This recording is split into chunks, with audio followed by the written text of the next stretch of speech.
Now let's bring you this story from the Joburg Council voting for the second time to reject Executive Mayor Mpho Phalatse's 2 billion rand short-term loan application. Phalatse is also facing another no-confidence motion against her following her unlawful removal in September and her reinstatement later by the High Court. The first motion was declared illegal. Now, eNCA reporter Moloko Moloto is following this story for us. He's joining us now from Johannesburg, within the chambers there of the council. So, a motion of no confidence. I don't know what's happening with that, Moloko. Good afternoon. Is there any indication what's going on? Just update us with the latest. Well, Braden, the councillors of the city of Johannesburg, today really, they are working for their money. They have been stuck in this chamber since about 10 o'clock in the morning, and there's no indication that they will be getting out anytime soon. They have been debating, approving some of the reports, disapproving some of them. You just said now they have rejected a report by the Executive Mayor Mpho Phalatse, through which she needed council approval to go and approach the Development Bank of Southern Africa for a 2 billion rand short-term loan so that she can keep the municipality afloat. So the EFF, the ANC and minority parties voted to reject that particular report, making it very difficult for Mpho Phalatse, because in the morning when she addressed the media, she did point out that definitely that money is needed, indicating that she was hopeful that sanity will prevail among the councillors who previously rejected that particular report. But as I say, in the morning, it started with Mpho Phalatse, the executive mayor, first addressing members of the media all about the status of the finances in the city. One important thing she pointed out, Braden, is that even some government departments in Gauteng are owing this municipality. She singled out the Department of Health, which she says owes the municipality about 240 million rand, and she is saying that if that money is not paid by Friday, the municipality is going to cut services, water specifically, to the hospitals, public hospitals and municipalities. So this doesn't augur well, and she's saying she's hoping Premier Panyaza Lesufi, because she wrote to him, will return to her before Friday. But as far as the motion of no confidence in her is concerned, Mpho Phalatse is confident that once again she will survive. Let's listen to her. Was this a farewell speech? Absolutely not. My focus is not even on those motions of no confidence. I think we've come to a new normal in the city of Johannesburg, where with each council meeting you may face a motion of no confidence.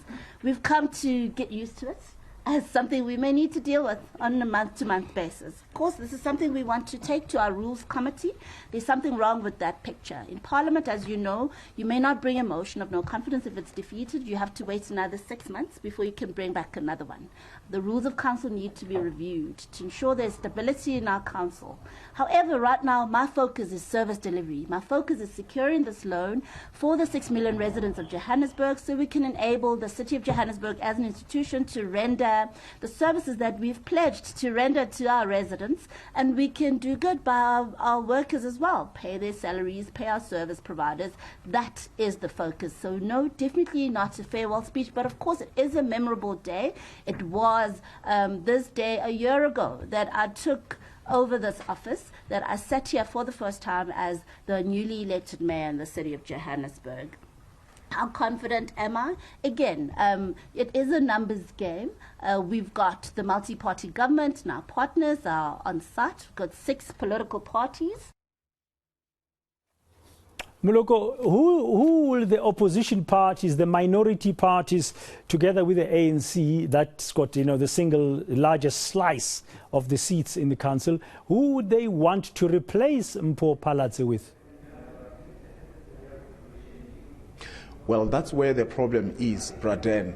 The ANC, along with the EFF and these minority parties that I'm talking here about, your ATM, they agree, and even Al Jama and other smaller parties, they actually seem to be agreeing that the removal of Mpho Phalatse should happen. Where they don't agree, Braden, is with regard to the replacement of the executive mayor. On the one hand, the ANC wants to field its Johannesburg Regional Chairperson, Dada Morero. However, the difficulty is that his ascension to power is entirely dependent on what is happening in Ekurhuleni. Already, the ANC has refused to install an EFF mayor in Ekurhuleni because the EFF said, install our mayor in Ekurhuleni, we will install your ANC mayor in Johannesburg. Now, the minority parties, on the other hand, are saying that in the meantime, while you, the EFF and the ANC, are trying to resolve your squabbles, we will appoint a mayor from one of us. And I understand that they want to appoint Thapelo Ahmad, who is from Al Jamaa. Now, there is no agreement there because when I spoke to the ATM councillor earlier, I did try to press him to say, if you are given, as the minority parties, if you are given the mayorship, when the ANC and the EFF come here to say they want to install the ANC mayor, will you be willing to hand over the mayoral chain? And there really was no commitment. Let's listen to his response there, Braden. The idea here is to have a government that will be stable. And what we are basically saying as a minorities is that if we cannot have an ANC mayor, then we are capable of being mayors ourselves. We will field a candidate that will be coming from the minorities.